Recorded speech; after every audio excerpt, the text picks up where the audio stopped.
5. How Lucy Died. When Arthur West arrived at the Harkers' home, he was dressed all in black. His face was pale and sad. The three friends had many things to talk about. After dinner, Mina spoke to him quietly.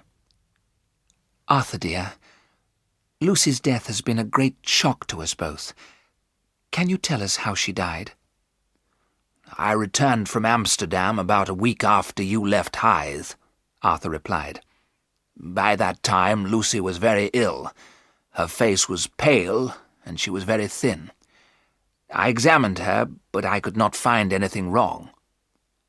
"Was Lucy still leaving her bed at night? Was she still walking in her sleep?" Mina asked. "Yes," Arthur said, "and she began to have strange dreams.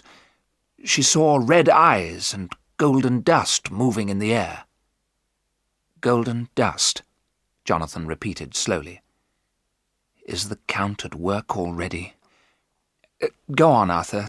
I will tell you my story later." "The dreams worried me," Arthur went on. "I sent a telegram to Professor Van Helsing in Amsterdam. He came to Hythe immediately. When Van Helsing arrived, Lucy was too ill to get out of bed," Arthur told his friends. "Van Helsing examined her with great care. He told me that Lucy had lost a lot of blood. She needed a blood transfusion to save her life. I told the professor to take the blood from me." "Oh, God," Jonathan said quietly. "Were there any marks on Lucy's throat? Small red marks?" Arthur looked very surprised. "Yes, there were. How did you know?" he said. "The marks worried the professor very much." "Did the blood help Lucy?" Mina asked. "Yes, she looked better at once," Arthur replied, "and she had a quiet night. In the morning she was well and happy. Van Helsing visited her and brought lots of garlic plants." "Then the professor knew," Jonathan said quietly. "Knew what?" Arthur asked. "The garlic had a very strong smell, but Van Helsing put it all round our bedroom. Then he twisted some of the white flowers together and put them around Lucy's neck." "Why didn't the garlic keep Lucy safe?" Jonathan said. "I cannot understand it." Arthur told his friends the rest of the story. Van Helsing stayed in Hythe for a few days. Slowly, Lucy grew stronger. One night, Arthur went out to visit a sick child. Van Helsing was in the library reading. Lucy was sleeping in her room. The garlic flowers were round her neck, and she looked very beautiful. The bedroom window was shut. "I was away for several hours," Arthur went on. "It was morning when I returned, but the house was silent. I went into the library. Van Helsing was sleeping in the chair. I called his name, but he did not wake. Suddenly I was afraid. I ran upstairs and into our bedroom. The window was broken. There was glass all over the floor. Lucy lay on the bed with her eyes closed. She had pulled the garlic flowers away from her neck." Arthur stopped talking. There were tears in his eyes. After a few moments he went on. "I ran to get Van Helsing," Arthur said.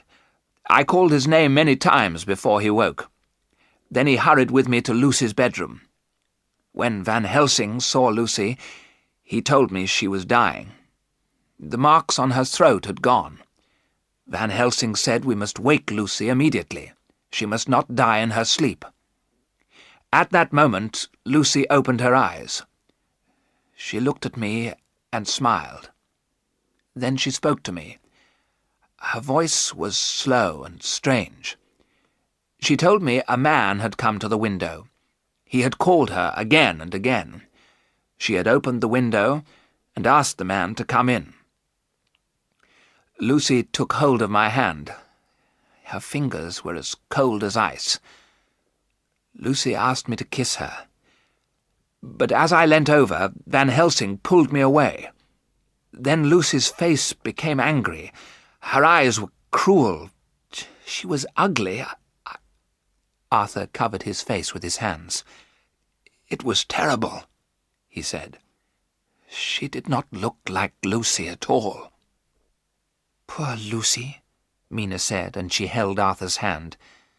"Did the poor girl die peacefully?"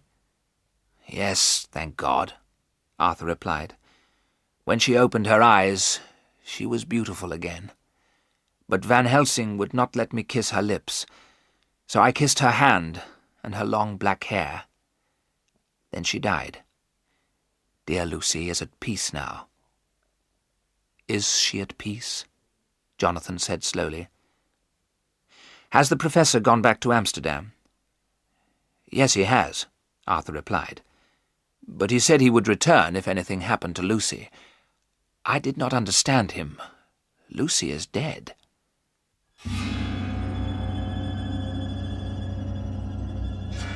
Mina looked at her husband. Their eyes were full of fear. Had Dracula been drinking Lucy's blood? Was she a vampire too?